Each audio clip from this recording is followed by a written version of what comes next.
Takeru was a virgin loser who had never touched a girl. However, his life takes an unexpected turn when he enrolls in an all-girls school to increase his chances of clapping, but ends up living with a group of 10 out of 10 baddies who will fight each other to decide who will be the first to swipe his V card. It all began on the first day of school, when Takeru's childhood friend and vice president of the student council, Haruko, decides to pick him up personally. She hasn't seen him in years and recalls fond memories from when they used to be kids. Haruko imagines he must have matured, grown taller, and become more responsible. But as soon as she opens the door, she walks in to see Takeru barely dressed and still fumbling with his clothes like a drunkard. Taken aback, Haruko clumsily sends a stack of boxes toppling onto her, and in his desperate attempt to shield her, Takeru's hand ends up in a no-fly zone. Haruko smacks him for the accident, but she's also happy to finally meet him after such a long time. On the way to school, Takeru admits he chose Tenbi Academy because it was now co-ed and didn't require entrance exams, proving once again that his academic standards are as low as his common sense. He's thrilled at the thought of finally having a rose-colored high school life surrounded by girls, but Haruko is furious he came here for just that. Nonetheless, she gives him a warm welcome and advises him not to get into trouble on his first day. Upon reaching the academy, it quickly becomes clear that the boys are severely outnumbered, with hundreds of beautiful girls around. Takeru soon finds himself in the middle of a full-blown battle between two second-year girls, Kongo and Azuki, who seem to be fighting over a mere teddy bear. They are using superpowers to strike one another, leaving Takeru stunned. As he tries to understand what's going on, he barely notices a girl watching from a tree above like a cheap Spider-Man copy. This is Himekami, a mysterious student who's accompanied by her unseen spirit. When Azuki's attack hits the tree branch, Himekami falls straight onto Takeru, accidentally kissing him in the process. Furious and embarrassed, she prepares to strike him like he just insulted her ancestors, but stops when she notices a strange mark on Takeru's chest. Her expression quickly changes, and she whispers that she has finally found her enemy. Unaware of the meaning behind the mark or Himekami's cryptic drama, Takeru rushes off to the gym for the entrance ceremony. Soon after, Principal Minori welcomes the new students and casually reveals that this school is not normal, as everyone will now wield elemental powers through special weapons called Maken. Those who can master their Maken and control their element will achieve great things in life. Takeru is lost in the explanation, looking more confused than a goldfish at a chess tournament. To demonstrate, the principal calls on the same two girls from earlier, Kongo and Azuki, to show off their skills, but they end up teasing each other more than fighting. To move things along, Himekami volunteers for the demonstration, and shockingly requests Takeru as her opponent. She considers him enemy number one, and wants to hand him a solid backside whooping. Despite Haruko's protests, the principal agrees, and the crowd encourages the reluctant Takeru to take the stage like they're about to witness a public execution. Himekami tells him it will only be a pretend match, and all he needs to do is show off a few martial arts moves. Takeru happily agrees, and he starts by showing off some pathetic moves. But then all of a sudden Himekami unleashes her thunder element to eliminate him for good. Just as Haruko prepares to intervene, a mysterious girl suddenly appears and blocks the attack with a powerful strike of her own. Everyone is stunned when the principal identifies her weapon as one of the 8 legendary Makens. The girl collapses but quickly recovers in Takeru's arms, joyfully hugging him like their long-lost soulmates. She introduces herself as Inasu and then shockingly declares that she's Takeru's fiancé, and will protect him from now on. Haruko is furious, demanding to know how she knows Takeru, but the girl simply kisses him in front of the entire school. This leaves the simp Takeru crying tears of happiness while Haruko explodes with fury. Later that evening, Haruko visits Takeru's dorm to get answers, only to find Inoho already there. It turns out the principal approved them to share the room, claiming it was too big for one person. Haruko is furious by the setup and insists it's improper for a boy and girl to share a room.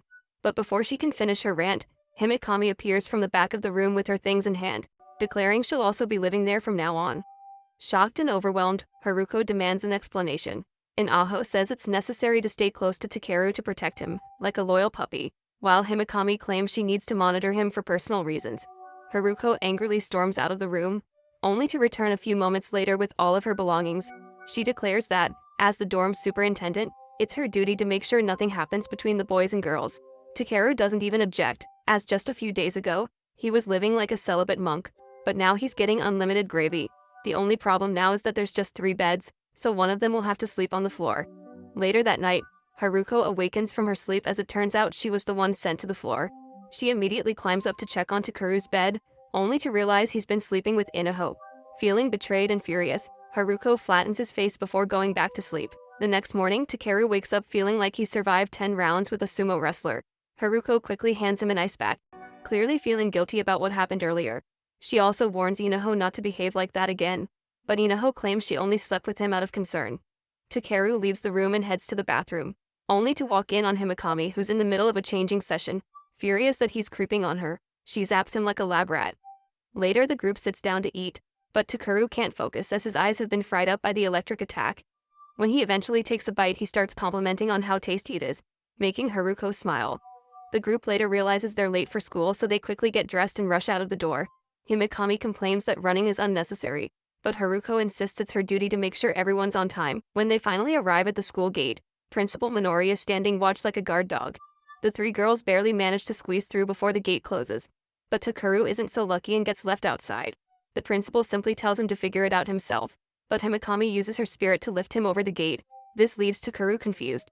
So Haruko explains that Himekami's power allows her to move things without using any mechane. Soon after they bump into Takaki, the student council president and also a well-known model. She scolds Haruko, who's the vice president, for being late, and asks who this miserable-looking guy is. Haruko introduces Takeru as her childhood friend, which catches Takaki off guard. But the moment turns chaotic when a gust of wind lifts her skirt, revealing her bare print underwear. The girls think it's cute and begin teasing her for it, so a flustered Takaki bolts out of there in embarrassment. Inside the classroom, the teacher greets the students, and rumors immediately begin flying about Takeru, especially about Inoho possibly being his fiancé. Their homeroom teacher Tamika introduces herself and tries to start the class when the scantily dressed principal arrives to flaunt her plots. However, Tamiko is having none of it, and she dives straight into the lesson, clearly annoying the principal. Soon after, the girls are sent to the hallway for their physical checkup. As Inoho walks off, she waves to Takeru, which catches the attention of every jealous simp in the room. Unable to resist temptation, Takeru and another student fake stomachaches to escape to the bathroom. Their real destination is the tree behind the infirmary, the perfect vantage point to spy on the girls' medical checkup. The two climb up, only to find they had the same dumb plan. But just as they start rating the girls' figures, Himekami appears above them like a silent ninja. She kicks them both out of the tree, telling them to stop creeping and maybe try proving their worth in other ways. After the boys apologize and run away from there, Himekami's spirit asks her why she didn't punish Takeru any further. She responds that the rage she felt during her first meeting with Takeru is strangely gone now, almost like he's not worth the emotional energy. Later, during the boys' checkup, Takeru finds himself distracted by how good-looking the nurse Aki is. But things get weird when the machine checking for Maken compatibility, called Kurono, can't find any match for him. The doctor is stunned, as this is extremely rare and only happens once in a blue moon. She forces his hand inside the machine and thrusts it forcefully, causing her plots to bounce against him. Later, Haruko reaches the principal's office, and is also shocked when she hears the results. She questions if Takeru is really that worthless to not have any Maken at all. A flashback shows Inoho and Takeru sitting on a bench, talking about how he plans to survive an entire month without any Maken. Since all the students have to join a club, Inoho promises to protect him and join whatever club he picks. Takeru then asks why she claimed to be his fiancé, but the question offends Inoho and she says the reason is tied to a memory he hasn't discovered yet. Back in the present, the creator of the machine Jen and the doctor discuss the test again. It turns out Takeru isn't the only one without a detectable Maken. 3 others also have this issue. One of them is Inoho, but since she already has a Maken, her case is different. When Takeru asks why Maken matters so much, Principal Minori explains that students rely on them not only for combat but for everyday school life. Without one, Takeru is as defenseless as a piñata at a kid's birthday party. Haruko then brings up the battle system at the school, but Inoho assures him that fights only happen when both parties agree. Takeru admits he doesn't want to fight girls, but Minori warns that some of them are stronger than they look. This makes Takeru question if the school is even safe, and Haruko reminds him that he enrolled without much research. Inoho nonetheless vows to protect him like a loyal bodyguard. Later that day, Principal Minori and Jen have a private conversation about Takeru. They realize that he's the sensei's son, as he looks and acts a lot like him. They also wonder if his powers might be linked to a legendary sealed Maken named Yamata. Takeru eventually asks Haruko to show him and Inoho around the school to help them pick a club. As they explore, he sees just how heavily these clubs rely on Maken. Students are pulling off wild moves, like jumping from tall places and using extreme power, frightening the life out of Takeru. At one point, a volleyball almost nails him, but Inoho steps in like a bodyguard and swats it away. Takeru checks out all the options and finally decides he wants to join the photography club, which instantly raises Haruko's suspicions. The idea of Takeru and Inoho in a photo club sounds less like a school activity, and more like an OnlyFans trap. She starts having wild imaginations of the two clicking explicit pictures, so she grabs Takeru by the collar and orders him to join the Kenkebu club instead. Later, Haruko is out on a sweaty jog, thinking about the chat she had with Takeru the day before. He asked what the Kenkebu club was, and she explained it's basically Tenby Academy's version of a campus patrol, where she's the big boss and Himekami is on the team. Inaho overhears and says she'll join too if Takeru does, as she can't live without him. After finishing her run, Haruko gets home and heads to the shower, wondering if Takeru will agree to join the club. When she steps out to grab shampoo, she bumps into Takeru casually brushing his teeth. He loses control upon seeing her curves, and Haruko furiously throws the shampoo bottle at the pervert. At school later, Inaho checks on Takeru, who brushes off the shampoo incident like it's his daily bread and butter. Takeru wants to know more about the Kenkebu Club before deciding if he'll join, so Haruko breaks it down. The Kenkebu Club is the disciplinary team that keeps the peace and makes sure school life doesn't get too crazy, especially now that both boys and girls are merged together. While they're talking, a first-year guy named Kengo pops out of nowhere, saying he understands everything Haruko explained and introduces himself with a handshake. Takeru immediately recognizes him as the creep who was spying on the girls with him. He assumes Kengo is about to do something shady to Haruko, and tries to push him away, but ends up grabbing her plots instead. This act doesn't go unnoticed, so another girl named Aruchi punches Takeru and threatens to teach him a lesson, but Haruko clears things up, saying it was just a mistake. Himekami meanwhile is chilling on a tree when she overhears talk about a fight going down in the schoolyard. She heads over and learns it's Azuki facing off against a macho guy named Kariga, who's obsessed with her. He says that once he beats the life out of her, she has to be his wife, while Azuki wants him to stop bugging her if she wins. The fight soon begins with Himekami acting as referee, but Azuki refuses to use her Makin, saying she can win without it. Kariga throws some punches, but Azuki dodges most of them with a powerful kick, though her moves don't faze Kariga's tough body much. He punches back so hard that it tears half of Azuki's clothes, almost revealing her curves. Watching the fight makes Takeru nervous because Azuki looks like she's struggling without her Makin, but Haruko reassures him that she's tougher than she seems. As Kariga starts landing more punches, Takeru tries to jump in but is quickly stopped by the other girls, who remind him that interfering in school fights is a no-go. Suddenly Takeru feels a weird electric shock in his body and his heart races. When Azuki stumbles because of a leg injury, he leaps in to block one of Kariga's punches, but gets swatted away like a fly. That gives Azuki the opening she needs, and she finally uses her Makin to knock Kariga out cold. But in the process, her underwear flies away and falls directly on Kariga's face, making him the actual winner. Azuki isn't happy about Takeru meddling, and Haruko scolds him for breaking the rules since fighting without a Makin is dangerous. But Inaho praises him for taking Kariga's punch without breaking in half. Takeru says he jumped in to keep the fight fair, which fits with Kenkebu Club's goal of stopping unfair battles. Later at the club, Takeru, Inaho, and Kengo all say they want in, with Takeru pointing out his main goal is to prevent unfair fights. At the club's welcome event held at a surprisingly fancy hot spring, Takeru and Kengo can't help but stare at all the girls in their swimsuits. But when Himekami catches them staring and warns she might clean their eyes, they quickly pretend to look away. The club members are introduced one by one, followed by the new recruits Inaho, Takeru, and Kengo. They then meet their advisor, the school nurse, who has the face of an angel but the figure of an OnlyFans model. The simp Takeru can't stop staring at her, so Haruko yanks his ear and warns him to close his eyes. Soon after, a second-year student named Chacha throws a massive shuriken to retrieve a stuck volleyball, but it ends up knocking Takeru and Kengo into the water instead.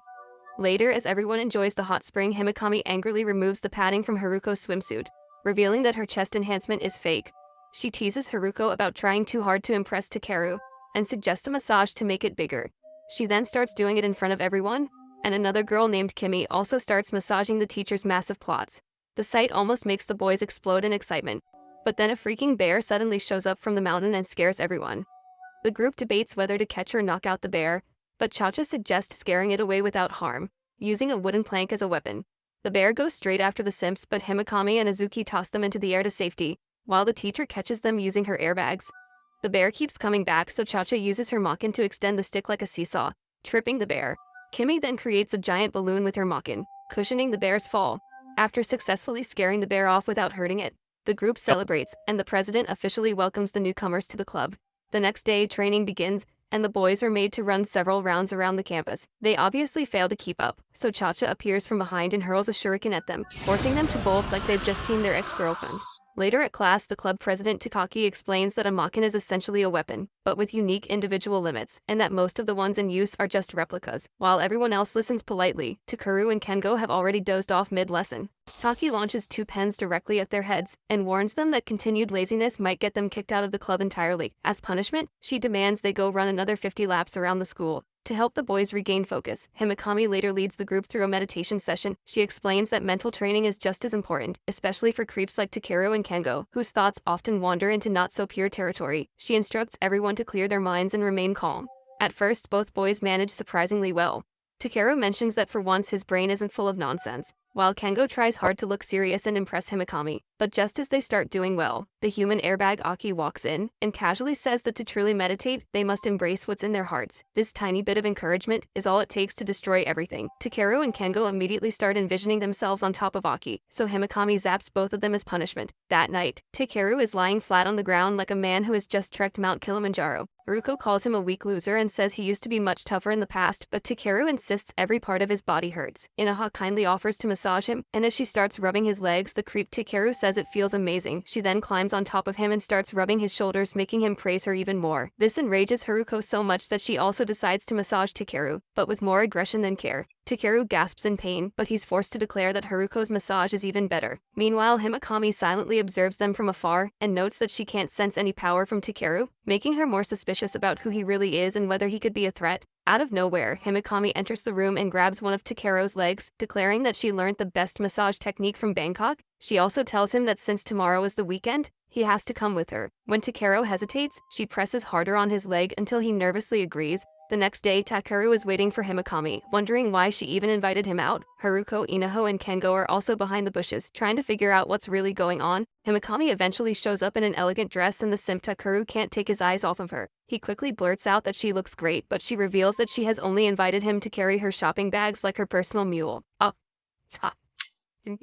Inside the mall, Himekami drags him into store after store, and the poor guy is made to carry a mountain of bags. When he asks if they're almost done, she calls him an incompetent man for already being exhausted after carrying only a few bags. Haruko and the others, who are still in stealth mode, are shocked when they notice the two heading towards a lingerie shop. Takeru hesitates at the entrance, but Himekami urges him to follow her like a loyal puppy. She then holds up two chest wares and asks which one he prefers. Takeru uses his simp imagination to picture her in both of them, and ultimately says they're both nice. She then goes inside the changing room, warning him not to peek. Outside the fitting room, a large crowd starts to gather. Takeru, overwhelmed with bags and unable to keep his balance, stumbles forward and crashes directly into the changing room. Catching a full view of Himekami mid-change, she electrocutes him immediately, and they leave the store with Takeru's face bandaged like a mummy. They then end up at a maid cafe, where one of the waitresses turns out to be Azuki. She is embarrassed to be seen in her maid attire, and hesitates to talk, but Himekami orders some food and urges her to do her job. Later, Azumi serves them food, but silently warns Takeru to keep this a secret or else she'll rip his tongue out. The poor guy becomes so nervous that he agrees and starts chomping down his food like he just came out of hibernation. Later at a park,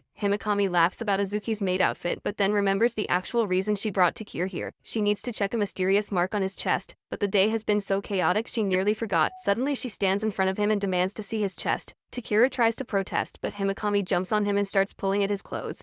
Just then, three completely random guys show up, proudly declaring themselves as members of the Himekami fan club. Without a hint of shame, they describe their pathetic lives, how they obsessively follow her everywhere, scrub the ground before she walks on it, and even sneak into stores ahead of her to make sure they're danger-free. Now convinced that Takeru is some kind of threat, they vow to protect their beloved idol, but Himekami chucks them into a pond like they're garbage bags. Seconds later, a macho guy appears, challenging her to a fight so that he can steal her combat death. Himekami dodges his attacks effortlessly, but one of them hits Takeru and tears his shirt, revealing that the strange mark on his chest is missing. Before the two can process what happened, another blast sends them flying into a lake, where they accidentally end up kissing. The macho guy thinks he's won the battle, but then Takeru comes out of the pond with Himekami in his arms, visibly angry. He kicks the attacker with immense strength, breaking his weapon and leaving everyone speechless. Himekami notices the mark has returned, and realizes that he might share the same power as her brother called the Blood Pointer. Meanwhile, Takeru lands a powerful blow onto his opponent, ripping his clothes and sending him flying in only his underpants. Once he gets back to his usual confused self, Takeru has no memory of what just happened. He wonders if he did something wrong again, but Himekami suddenly kisses him and thanks him for saving her life. This prompts Haruko and Inaho to come out of the bushes in anger, and the three begin fighting over Takeru like he's a television on a Black Friday sale. The next morning, Haruko wakes up from sleep and sees Himekami,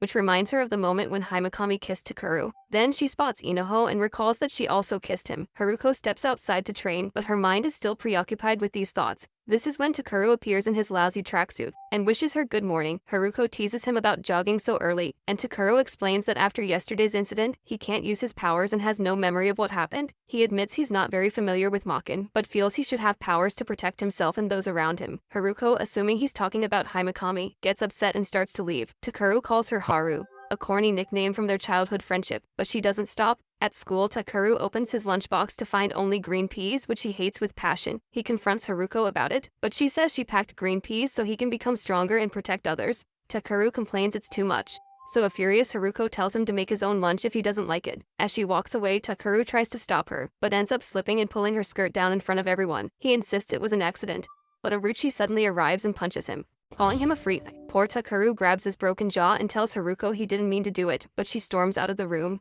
Later, Haruko sits with her lunchbox, regretting her harsh words. Takeru meanwhile is on the rooftop, wondering if he's actually a freak who can't control his erotic thoughts. He soon notices a massive student challenging Cha-Cha to an arm wrestling match, but she ends up not just winning but breaking the table too. Orochi then joins Takeru and explains that students challenge each other for club budgets. If they lose, they must accept their allocated budget without further argument. She adds that all club members are meeting, except for her and Takeru, as it's tough for new students to participate in budget negotiations. Nonetheless, they force themselves into the meeting like uninvited guests to a wedding. Takaki talks about strange incidents at school where students were injured and lost their memories. They suspect it's not battle-related and order Takuru and Orochi to gather information while staying in contact. Outside, Orochi bluntly tells Takuru she hates him, noting they're in different clubs but they must work together for this mission. When Takuru tries to shake her hand, she slaps it away, telling him not to call her by her first name. At the manga club, Haruko and Kimi are trying their best to reduce the club's budget, but Kengo passionately defends manga, saying it's not just Japan's but the world's culture, ultimately convincing Haruko to keep their budget unchanged. Meanwhile, Arachi is doing some research using the student handbook, but Takeru's stomach growls loudly like a tiger, annoying her. She gives him sandwiches and he thanks her, calling her kind. However, Arachi shows her hatred toward him by wiping her hands rudely after handing him the food. She then recalls meeting Haruko, who helped her when her food spilled and protected her from mean boys, forming a close bond. And when Arachi joined the Tenbi Academy, she immediately joined the Kenkebu Club to be with Haruko. Takeru suddenly chokes on his food and asks for juice, but a furious Arachi gives him a spinning kick and tells him to get water. Later, while Takeru gulps down water like a thirsty gazelle, a girl approaches, asking if he's from Kenkebu and wants to talk about the culprits behind the student injuries. Takuru introduces himself by his full name, but as soon as he does so, the girl uses her Makin power, trapping him in spider web-like threads. Takuru tries his best to break free, but can't move an inch. Just then, Orochi shows up and attacks her, accusing her of injuring students, but the girl dodges effortlessly. Orochi's power grows stronger with each elemental use, and Takuru is genuinely impressed. He tries to cheer her up but stupidly blurts out her full name, giving the girl the chance to cast out her spell and trap Orochi as well. The girl then reveals that she's targeting the higher members of the Kenkebu Club so she can become popular. Takeru tries calling for help, but Orochi stops him, insisting they handle it themselves. He then resorts to Plan B and throws his Nokia phone at the girl, hoping it will finish her off, but she shockingly manages to break it in half. Just when the girl prepares her Makin for another strike, Haruko shows up like a final boss. She's immediately trapped in a similar web, but doesn't worry too much about it. Haruko asks the girl why she's doing this, and the latter explains that she wants to fight the top dogs, who ignored her battle requests, so she orchestrated this to lure them. Furious, Haruko goes full beast mode and brings out her Makin for the first time. She forges a giant sword and destroys the girl's elemental attacks in one go. The girl still doesn't back down and challenges Haruko to a sword fight. Haruko says her sword only activates against strong opponents, not against a weakling like her. She then easily breaks the girl's Makin key and knocks her lights out with a powerful strike. Once freed from the web, Orochi hugs Haruko and apologizes for not getting the job done. Takuru also asks for forgiveness for his earlier words, and to Orochi for not helping, but she says he followed her orders so it's fine. Takuru praises Haruko's fight and says he wants to learn from her on how to control his Makin. He then runs towards her in excitement but slips on a phone and lands straight on top of Haruko, kissing her accidentally. 8 years ago, Inoho is training alone in the pouring rain while Takuru watches on like a creep from nearby. He casually warns her that she might catch a cold, but she shrugs it off, saying it doesn't bother her. In the present, Inoho thinks about those moments, remembering how she first met Takuru during the rainy season. While walking with Takuru to class, she brings up the rainy day and asks if he remembers it, but he doesn't, which makes her upset, and Haho then walks off without saying much, and Takuru wonders why in God's name she's acting like this. Inside the gym, Principal Minori begins a lesson with a crystal containing a swirling dark fog, which represents their elemental energy. She tells the students that while removing the fog is easy, controlling it is much harder. Their task is to focus and gather the fog in the center of the crystal. Takeru manages to do it quite easily, which impresses Inaho and she starts rizzing him up. Uruchi also joins in and says Haruko would probably be able to control the fog in one try, and Takeru agrees, noting how strong her hands are. Kengo changes the subject and asks about the recent attack on students. Takeru explains that the attacker couldn't remember anything afterward, as if a third party had erased her memory, just like the victims. Minori overhears them chatting and scolds them for ruining the peace of her class. She challenges Takeru, asking if he wants her to demonstrate what real elemental control looks like, suggesting it's even more valuable than Makin. The coward doesn't want any trouble, but Minori decides to do it anyway and calls on Kuriga to spar with her. The macho giant confidently boasts his steel ability, which makes his body as rigid as a construction rod, but Minori mocks him for talking too much. She then shows off her elemental control and tells the class this is the kind of strength they should aim for, with or without Makin. In a flash, she punches Kuriga so hard he is flung out of the room like a baseball home run, but seconds later he returns without any injuries and all the impressed girls surround his sweaty body. Later, Haruko asks Takeru for a favor since she's busy with student council duties. She gives him a list and some money and asks him to go shopping for dinner supplies. As Takeru sets off, another flashback plays, showing young Inaho playing on a swing. Hikaru is nearby as always and she jumps off in a rather unconventional fashion to show off. The simp is impressed by her ability to jump as if it's a big deal and congratulates her. In the present, Inaho still remembers that moment like it was yesterday. When Takeru arrives and mentions Haruko sent him to shop, he invites Inaho to tag along. They then shop together, picking up all sorts of snacks as if they're preparing for another pandemic. As they walk back, Takeru thanks her for helping and says it was a good decision to bring her, but she gets emotional and remembers their first meeting, where he introduced himself as Takeru and she told him her name. Suddenly, Takeru stops walking and admits he was holding something before they started shopping. He says he can't take it anymore and wants to do it right now. Inaho gets excited, believing he's about to confess something romantic, but the pathetic loser simply hands her the bags and bolts off to relieve himself in the bushes. The two later sit together on a bench as it continues to rain. Inaho mentions that the rain reminds her of something important tied to him, hinting at a promise from long ago. But the buffoon Takeru still doesn't get it. Even after she tries dropping clues about their first meeting, she grows frustrated and decides not to tell him anymore, saying it's pointless if only she remembers it. Seeing her almost crying, Takeru promises to try and remember and offers to walk her home as the rain is getting worse, but she insists on staying alone, so he reluctantly walks away from there. Now alone, Inaho wishes Takeru could remember the promise that meant so much to her. She then leaves her umbrella and begins walking towards a hill in the pouring rain. Kengo happens to pass by and he spots her, but they don't interact. Back at school, Baruko gives Takeru a good old-fashioned scolding for leaving Inaho by herself. Even Himikami tells him to man up and look after his friends, so Takeru sets out to find her. He runs into Kengo and learns that Inaho was heading towards a hill, with tears in her eyes. Kengo assumes that Takeru did something to hurt her, so he punches the loser hard in the face. He swings his hand again, but Takeru pushes him aside and rushes off to find Inaho. After the scuffle, Himikami picks up Kengo's parcel which he had dropped and commends him for finally becoming a man, but as soon as the parcel rips open and reveals a cultured comic, Himikami loses it and beats him up to a pulp. Meanwhile, Takeru follows the path Kengo described, thinking about Inaho's words and the promise he forgot. He quietly apologizes for forgetting something so important and keeps running toward the hill. Up there, Inaho picks up a stray cat and tries to keep it warm in the cold rain, but as soon as she hears Takeru calling out, the cat freaks out and runs away. A massive rock comes rolling down the hill and is about to crush it, but Takeru shows up and uses his elemental power to save the cat. More rocks begin to tumble down, but this time Inaho appears and smashes them like they're ceramic plates. A final flashback shows young Takeru comforting a crying Inaho by repeatedly hitting his head against a tree, trying to make her laugh. He says his head is strong and won't break. His clownish performance works, and she finally stops crying. Then, they make a promise. Inaho tells him that when they grow up, she'll be his wife, and he says he'll become strong to protect her. In the present, Takeru carries both Inaho and the cat home as handling baggage is the only thing he's good at. He apologizes for forgetting the promise but tells her he'll do his best to remember, asking her to wait a little longer. Takeru then repeats his childhood vow to become strong enough to protect her, and this finally makes Inaho smile. When they reach home, Himikami becomes smitten by the cat, which they name Munji. The girls later have a long gossip session in the shower, while a soaked Takeru waits for his turn outside. The following day, an OG squad called Venus is assembled by their charismatic leader Akaya, who happens to be a graduate from the first batch of 10B Academy. A chopper soon arrives and all of them head towards 10B Academy for an unknown but important mission. Meanwhile, teacher Jen is out looking for Takeru and soon finds him in a bruised state being dragged inside by Hirako. It turns out the simp landed himself in trouble again when he tried to break up a fight between two girls but accidentally grabbed both of their plots. Nice. By the time Hirako arrived, the girls were gone, and Takeru looked like he got hit by a truck. Jen brings out a tiny wooden box and claims Takeru's Makin is hidden inside it, but before they can discuss further, a loud helicopter noise interrupts everything. Jen realizes who's arrived and immediately runs off, leaving the others confused. After the chopper lands on school grounds, the Venus team led by Akaya heads straight to the principal's office, thinking he's the main character. Akaya starts complimenting the Nori on how beautiful she has become, but she slams the door in his face and demands to know what he wants.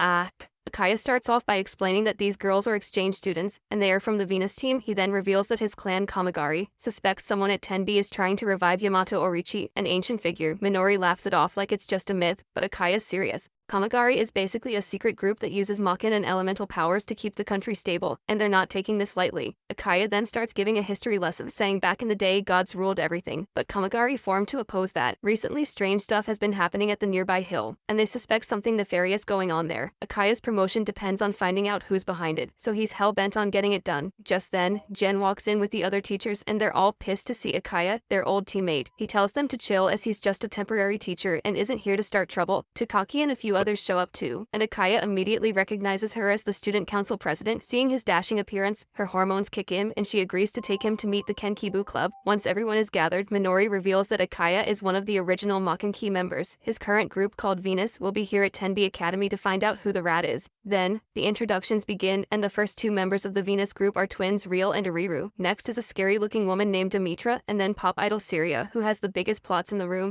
Finally, there's Yan, who doesn't even think introductions are necessary and says they should just start with their investigation. Demetra brags that Venus only takes on dangerous missions, the kind that Maken Ki wouldn't survive. Yan agrees and says, most people can't even comprehend what a real fight looks like. This riles up Azuki and she gets ready to fight as usual, but Yuka steps in and suggests settling it with a sports match instead. Out on the playground, Yuka explains the rules for speed volleyball. It's 3 versus 3, and the first team to reach 15 points wins. Aki and her massive airbags are going to officiate the game to make it fair. The game soon begins and Azuki serves, but Yan immediately uses her element and smashes the ball so hard it knocks Haruko over. This pisses off the Makan Ki team as they were under the impression they couldn't use any powers, but now that Haruko is fired up, she declares that she won't lose at any cost. The next to serve is Syria, who's for some reason flirting with the human punch bag Takeru. The game heats up fast and both teams showcase insane abilities, tying the game at 14 each. Now the next team to score 2 points wins the game. A flashback to a few hours ago reveals that the stakes are very high. If Venus loses, they have to join Maken Ki, but if Maken Ki loses, they're suspended for a whole semester. Yan had agreed without hesitation, clearly confident they'd win. Back in the match, Akaya reveals that this is probably the first time Venus has faced opponents on their level, and honestly they're loving the challenge. Yan slams the ball again, this time using enough power to blast it into the ceiling. Debris falls everywhere, and Azuki is furious that they played dirty to win a point. Syria then takes the next serve and uses all her magic to add weight to the ball, but just when it looks like the game's over, Haruko leaps like a kangaroo and saves it in the nick of time. With the ball back in the air, Cha-Cha uses her power to enlarge the ball, and then Azuki kicks it with the force of 1,000 horsepower. The ball lands straight into Yan and smashes her into a wall, tying the game once again. Furious, Demetra activates her power and summons a flood of ocean water right there on the court. Haruko also brings out her sword and clashes with her head-on. Their energy bursts make the ball go wild, and it expands with unlimited power. Just when it's about to explode, Takeru runs in to protect Haruko from harm. The ball then explodes, creating a large hole in the building and ending the match once and for all. Most of the students have their clothes torn off, but they're all fine. However, when Takeru checks on Haruko, he's shocked to realize he's accidentally landed on Syria. She blushes and hugs him, calling him her hero, while the rest of the girls watch in anger. Meanwhile, Azuki asks who won, but Aki says what really matters is that both teams got to know each other's strength. They all then line up for a group photo, and Akaya tries to strike a cool pose but ends up embarrassing himself in front of everyone. The next day in class, Syria is introduced as a new exchange student who'll be staying until summer break. As soon as she walks in, the whole class freaks out, recognizing her as a super popular idol. But Kengo still believes Himekami is more beautiful, despite being as flat as a pancake. Syria suddenly snaps a photo of Takeru and hugs him tightly, saying she's finally found him and that it must be fate they're in the same class. Inako cuts in and yells that Takeru is her fiancé, but Syria clings tighter to him, saying she'll just make him her boyfriend then. This causes Inako to burst into tears, while the riskless boys in the class get fired up, shouting that Takeru's stealing all the gravy. They eventually beat him up in front of the class to teach him a lesson. Meanwhile, the girls are crowded around the twins, calling them adorable and asking what they're working on. They explain they're knitting scarves for the winter because apparently they don't wear ready-made clothes. In the kitchen, Demetra is slicing vegetables like a pro, which impresses Haruko. She jokes that she's great at both fighting and cooking, but Demetra clarifies that she's only good at cutting stuff, not cooking. At the medical room, a bruised Takeru is getting his face checked up by Aki. As it turns out, he grabs someone yet again. As she looks for bandages, Takeru stares at her rear side like a creep and takes in the glory. Aki tries to reach a high self, but she loses balance and ends up falling right on top of Takeru. Later, Syria tells her friends that she likes the ugly loser Takeru. Yon is shocked that Syria is actually talking about love, but she says Takeru is kind and their meeting felt like fate. Demetra agrees, saying love can happen anytime, anywhere, and encourages her to do what she wants before they get orders from their captain. The others also support her and start researching about Takeru. They learn that he's from class 1B, and that he apparently likes girls with big mountains. Syria gets excited since she exactly fits the type. They also learn that Takeru is surrounded by 3 girls. Inaho, his classmate who says she's his fiancée, Haruko, his childhood friend, and Himekami, who once went on a date with him. Demetra warns that these 3 could get in the way of Syria's date, so they decide to remove them for good. Back at school, a frustrated Kengo vents to Takeru that he hasn't clapped any cheeks even after 2 months at 10B Academy. But this is when Takeru finds a letter from someone on his desk, which he quickly hides. Kengo is jealous of his friend for having not 1 but 3 girlfriends who are willing to make him explode with joy anytime he wants. Later in the bathroom, Takeru reads the letter, which is a love confession, asking to meet at the parking lot after class. Kengo happens to be overhearing from the other stall, and he immediately spills the news to Haruko, making her nervous. Soon after, Takaki approaches them and reports that a pile of trash has been discovered near the clock tower, which needs immediate investigation. Tengo begs to be paired with Himekami, but she zaps him without hesitation. After class, Inaho starts looking for Takeru, but realizes he's already gone. She soon finds several bags of snacks left on the ground, which she picks up with excitement. Inaho then spots Takeru's mannequin near a tree, and the dumb girl mistakes it for the real person. She hugs it tightly and thanks it for all these treats. The twins meanwhile observe from nearby and are shocked how easy it was to fool Inaho. Takeru waits in the parking lot, thinking it might be a prank, but Syria shows up and reveals she wrote the letter. He gets shocked and asks what she wants, to which Syria simply grabs his hand and leads him away. They go out for some old-fashioned ice cream and juice, and Syria talks about how nice it is to be free from fans. She says meeting Takeru makes her happy, then leads him to a creepy house. Syria mentions that she wants to have fun with him, so the excited weirdo enters without hesitation. But as soon as he sits on a chair, he gets trapped, and Syria, now dressed up, tells him to get ready. Back at the clock tower, Haruko and Himekami realize the trash was a setup. This is when Yan creeps up from behind and admits that she and her team are behind all of this. A concerned Ineho also arrives there with the dummy, saying Takeru has stopped speaking, but the other girls quickly make her understand that she's the dummy who can't even differentiate between a human and a doll. Just when the situation starts to get tense, Himekami's spirit manages to steal a paper from Yan that exposes where Takeru is being kept. Demetra also arrives at the scene and tries to stop them from leaving, but the girls knock her aside and run away. They soon reach the creepy house and try entering through the front door, but it's locked shut. Inaho thus uses her magic to blow the entire place up, only to find Takeru strapped to a chair while Syria is forcing him to listen to her songs. He's clearly not into it but just sits there and takes. Later that night at home, Haruko admits she might have overreacted, but Himekami warns that Syria is still after Takeru, so she's a threat. The next day, Kengo and Takeru set up a ladder while chatting about doing something exciting. Kengo reminds Takeru that the real reason they came to 10B Academy wasn't to learn about Makyan or train with elements, but to enjoy their youth and drink hormone gravy. Takeru nods in agreement, declaring that no matter where their goals may take them, they won't back down until they reach their own version of paradise. 3 days earlier, Kengo gathers several desperate boys like him for a secret meeting and says they have been through a lot of injustice. He riles them up and urges them to unite in pursuit of their desires. Later, Kengo presents a thick stack of signed papers to Takaki, revealing they are signed petitions from all the boys in school. He then asks when swimming lessons begin, and Takaki explains that the classes for boys and girls are now scheduled on different days. Azuki sees through the ploy, and bluntly says the boys are just upset they won't get to see girls in swimsuits. Kengo argues that boys and girls shouldn't be separated, proposing combined swimming lessons. Yuka raises a valid concern, noting that since only the boys signed the petition, it might lead to dissatisfaction among the girls. But in response, Kengo reveals a new proposal named the water riding battle.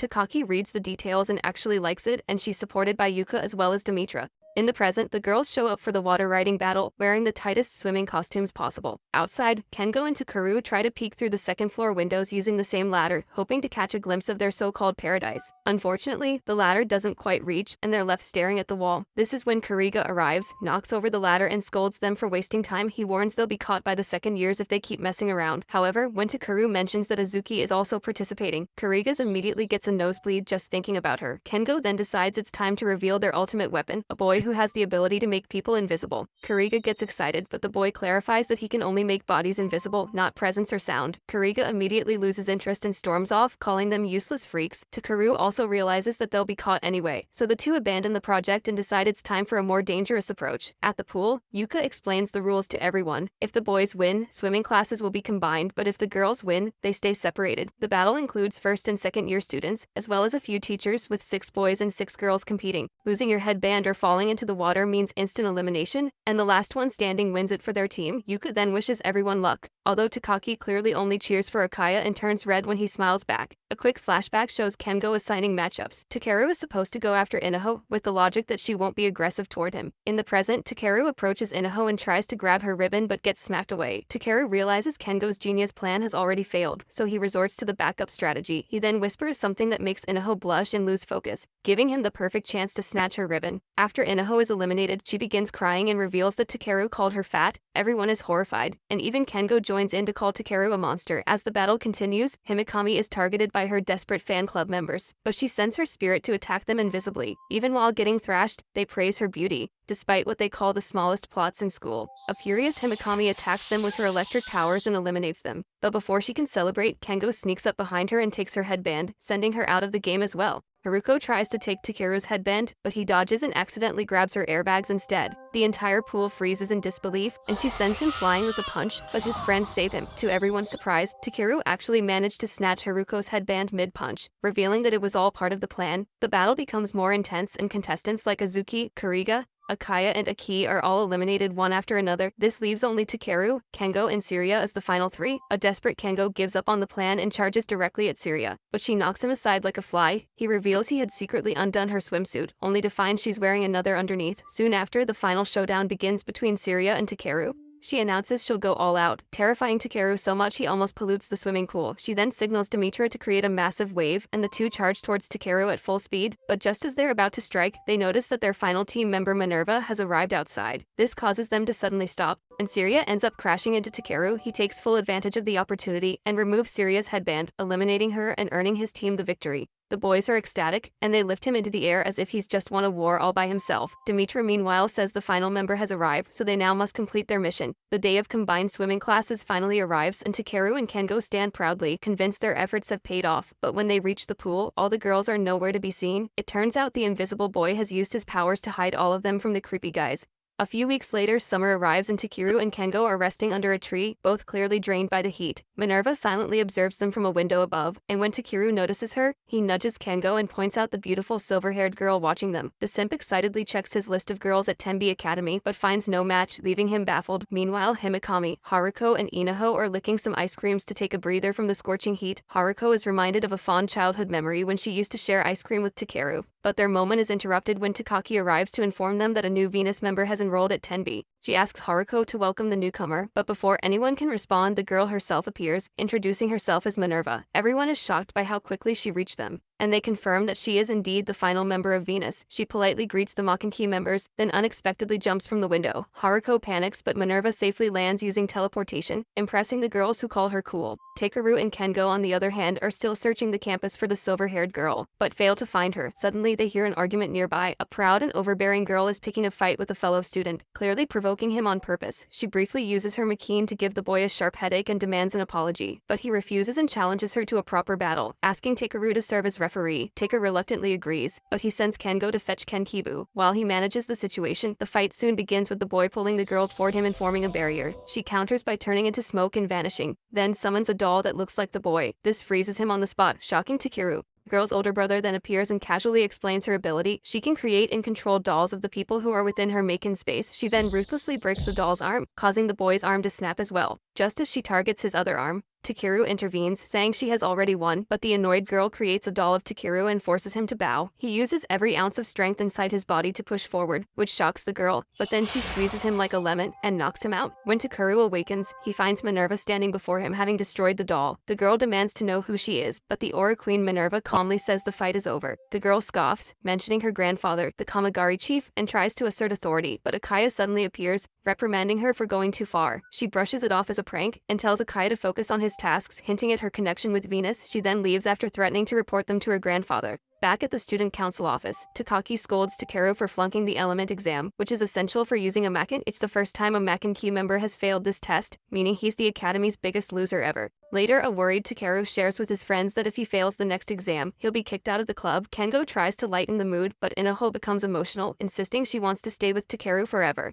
Just then, Minerva arrives and asks if something is wrong. Kengo realizes she's the silver-haired girl he saw earlier and is frustrated that Takeru has already met her. They explain Takeru's situation, and Inaho notes that the next exam is after school tomorrow. Himekami warns that learning to control elements in one day is nearly impossible, but Minerva suggests they do a training camp to help him. At Takeru's house, Kengo freaks out upon learning that he lives with Inaho, Haruko, and Himekami. Minerva jokingly compares the setup to a harem where 3 beautiful girls are chasing a loser boy. The girls then begin to cook food and gossip, while the boys head outside to practice. Takeru tries his best to channel his element and hit a bottle but keeps failing. Kengo turns into a motivational speaker and urges him to dig down deep if he wants to chase his ideal future. Upon hearing this, Takeru finally focuses and creates energy in his hand, successfully hitting the bottle. His element also leaves a mark on the tree, which is the same one he occasionally gets on his chest. Himekami meanwhile is on her way to call the boys. When she notices a spike in elemental energy, she realizes someone's been creeping on her, and it turns out to be none other than Minerva. The 2 girls come face to face, and Minerva says she's impressed by Himekami's spirits, meaning she's able to see them. Elsewhere, the other Venus members question Akaya for letting Minerva act alone. He explains that Himekami holds secrets connected to Kamigari and that Minerva's mission must continue. Back at the training ground, Himekami releases her power and asks if Minerva has seen her true form. Minerva reveals that Venus has orders to bring her to Kamigari before her existence disrupts dimensional balance. Himekami's spirits assert they'll never let that happen and launch an attack, but Minerva easily thwarts them. A furious Himekami then challenges her to a fight, but Minerva declines, saying she doesn't want violence. She then mentions that she noticed a boy with similar spiritual waves, clearly referring to Takeru. Himekami realizes this and asks if Minerva plans to take him, and she admits it's possible. The next evening, Takeru passes the element exam by knocking the bottle down. This means he'll not be kicked out of the club just yet. A few days later, teacher Jen hands Takeru his official Maken, explaining that he designed it specifically for dweebs like Takeru, who refuses to fight girls. Minori explains that Takeru's new weapon activates only in response to an opponent's Maken, as it has the ability to hijack their power. Later, while walking outside, Takeru reflects on yesterday's fight and tries to prepare himself for that possibility. At the Kenkeibu Club, Takaki calls for a meeting and announces that for the upcoming summer training camp, everyone will have to chip in with some money. This is because they have depleted all of their budget on useless snacks. The group is devastated as they have no way of earning money whatsoever. On the way back to class, they spot Minori posting some flyers about a vacancy at the maid cafe. Takeru and Himekami recognize it as the same one they had visited during their date, and the entire group decides to work there to raise money. Later, as Azuki is on her way to her part-time job, she is stunned to see the cafe surrounded by a massive crowd. Inside, all the members of the Kenkeibu Club are working in their ultra-seductive costumes, which naturally draws out a large number of simps. Azuki storms into the manager's office and demands to know what's going on.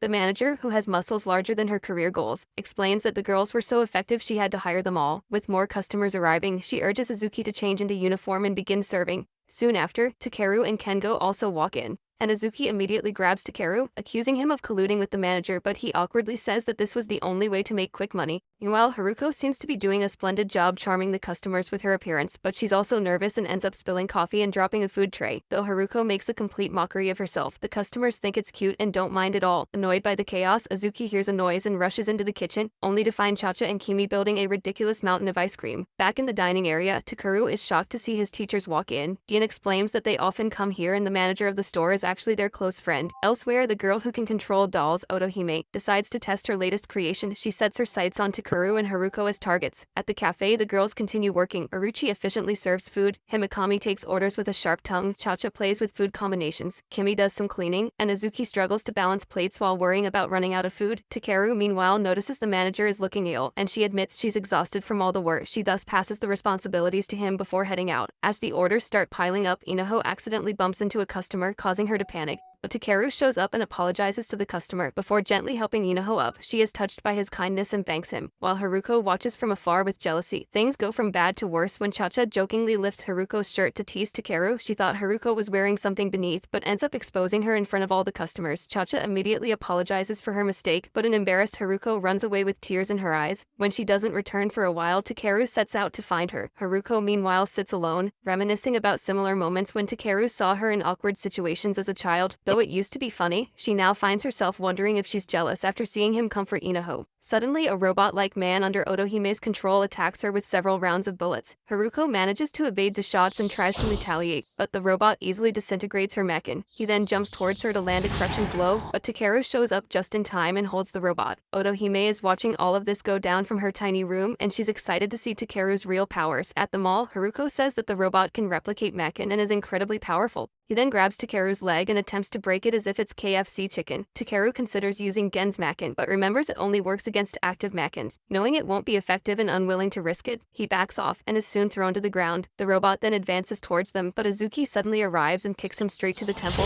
knocking him out. The teachers soon arrive and remove the robot's mask to shockingly learn that she's actually the cafe manager. Regaining consciousness, she asks if she lost control again, but Minori assures her that no one was harmed. A confused Takeru asks what's going on, so Gen explains that Kamigari once tried to take over Tenbi Academy, creating and controlling mechans to maintain power. Many people were manipulated during that time, and the cafe manager was one of the victims. Meanwhile, Otohime's brother calls the incident boring, but she disagrees. Intrigued by Takeru's potential, she says she'll now pit him against someone even stronger. Soon after, her sister Kikyo arrives, and it is revealed that their grandfather is none other than the head of Kamigari. The sisters are now hell-bent on destroying Takeru, the entire Tenbi Academy for good. A flashback is then shown where a young Haruko spots a child drowning in a river. She desperately wants to help, but can't swim, so all she can do is panic and scream. Just then Takeru shows up and dives in, despite the fact that he can't swim either. On his way down, he hits a branch, breaks it off mid-air like some action hero, and uses it to save the child. In the present, Haruko remembers this moment clearly, thinking it was then she realized she needed to change and become strong like Takeru. But as she's lost in thoughts, someone follows her and abducts her. At the Kenkebu Club, Himekami tells Takeru that Haruko left early for her student council duties, but never arrived at school. Takeru knows she's not the type to ditch, so he immediately starts looking for her. Elsewhere, Otohime has made a creepy little doll replica of Haruko and is preparing to use it for control. While Takeru searches, Inaho finds him and decides now's the perfect time to glue a protection charm to his tie. She refers to the chaos from the day before, where Takeru and Haruko had nearly been caught in danger, and tells him to be careful from now on. As Takeru continues up the stairs, he's suddenly confronted by a girl who says Haruko is with them and that he needs to come alone to the top of the nearby mountain. A worried Takeru demands answers, but the girl only says she's Kikyo and faints like a dramatic lead in a soap opera. When Takeru reaches the summit, he finds Kyo waiting for him, eager to test his power. Then a robotic bird shows up and projects Otohime's hologram. She's still bitter about how Takeru and her friends interrupted in the past and reveals that she now has Haruko in her capacity. Next, Kyo steps in and explains that Kamigari only values the strong and sees everyone else as slaves. Takeru says he doesn't want to fight, but she launches him across the field with a swift kick, declaring that anyone unwilling to fight can't protect their loved ones. Meanwhile, Haruko demands answers from Otohime, who explains her goal is to awaken Takeru's hidden power by triggering the same fear and rage he felt when he failed to protect his mother in the past. A flashback shows young Takeru helpless as an attacker storms their dojo and eliminates his mother. Haruko suddenly realizes that Takeru is in the same position now, as he'll be desperate to save her. At the mountain, Takeru is thrown around like a rag doll, and he crashes into a rock engraved with a symbol that matches the one on his body. As he lies there, he remembers his mother's words: power should only be used to protect friends, stop fights, and never for selfish reasons. With those words in his mind, his power finally erupts. He starts emitting rays of light that beam across the mountain. The students at Tenbi Academy also witness this, and Himekami immediately sends out her spirit to investigate what's going on. Kikyo stares in shock as a massive amount of energy surrounds Takeru, wondering if he's channeling the power of the ancient beast Yamato Orochi. He soon starts levitating as the energy continues to grow, absorbing more and more from the mountain. Otohime, watching gleefully, says his anger is what's fueling it and warns it could completely destroy his body. Himekami's spirit also reaches the mountain, just as a huge explosion ensues and Takeru comes out of it. Otohime laughs and says that Takeru might destroy Tenbi Academy himself, which would be a win for Kamigari's takeover plan. Chacha and Kimi, who are chilling on a rooftop, suddenly hear the explosions. Before they can react, a possessed Takeru shows up and attacks them, but Azuki and Himekami intervene just in time. Kengo is understandably confused about why their friend is trying to kill them. Himekami knows that he's absorbing elemental powers like a sponge on steroids. Meanwhile, Otohime speculates that Takeru's power has been inside him since birth and might be connected to their bloodline. Haruko, however, insists that his power comes from something deeper: his pain from losing his mother and his refusal to see others suffer the way she did. Otohime is annoyed by her BS and squeezes the Haruko doll, causing her real body immense pain. She also vows to obliterate Tenbi from the map, but that's when Venus arrives in style. They immediately free Haruko, with Demetra telling her to take the escape route they've set up. A staircase then appears behind Haruko, and Minerva explains it leads straight to Tenbi. Haruko quickly thanks them before bolting, while Akaya and his team prepare to teach the spoiled brat a lesson at the school grounds. Takeru keeps absorbing elements like his life depends on it, and Himaki warns that anyone who gets too close to him will be drained as well. Just when all hope seems to be lost, a glowing ball emerges in the sky, and Haruko emerges from it in dramatic fashion. This leaves everyone impressed, and Inaho quickly tells her to take care of Takeru. Haruko then recalls that her Makin is the only weapon capable of purging demonic energy, so she decides to use her binding elite skill to suppress Takeru's rampage. He quickly throws a ball of energy at her, but Haruko uses her sword to counter it and manages to strike him. Takeru's energy begins flowing uncontrollably, damaging the nearby field and hurting himself in the process. Before he unalives himself, Haruko strikes again, but her blade taps the charm Inaho gave earlier and halts right before piercing them. Takeru's power flares out violently, forming a giant vortex that leads to a huge explosion. When the dust settles, Takeru slowly wakes up and finds himself face first in Haruko's airbags, leaving everyone speechless. But instead of being angry like she always is, she acts relieved and smiles. Just when the group celebrates the victory, Kikyo appears out of nowhere. She invites Takeru to join Kamigari, saying his power belongs on the battlefield. She claims Tenbi will eventually fall, but Takeru, completely uninterested, says he'll stop her no matter what. Takaki also shows up, saying she learned about Kikyo's schemes from Akaya-sensei and confirms that Makanki's purpose is to protect Tenbi. The Makanki members then ready themselves for another fight, but Kikyo realizes she's outnumbered and says Kamigari will return one day. She warns Takeru to grow stronger, then disappears dramatically into the distance. The next day, everyone's back to training. Takeru is trying to do push-ups with a massive boulder on his back, but only manages one before collapsing. Meanwhile, Aki returns to teaching. Azuki complains about rude cafe customers as usual. Himaki takes Kengo on a shopping trip and kicks him for picking the wrong clothes. And Uruchi referees a sparring match with renewed spirit. The Makanki members declare their mission to protect Tenbi and its peace from anyone who dares to challenge it. Comment down below. Riz Lord if you finished the video. Subscribe so you don't miss the next video.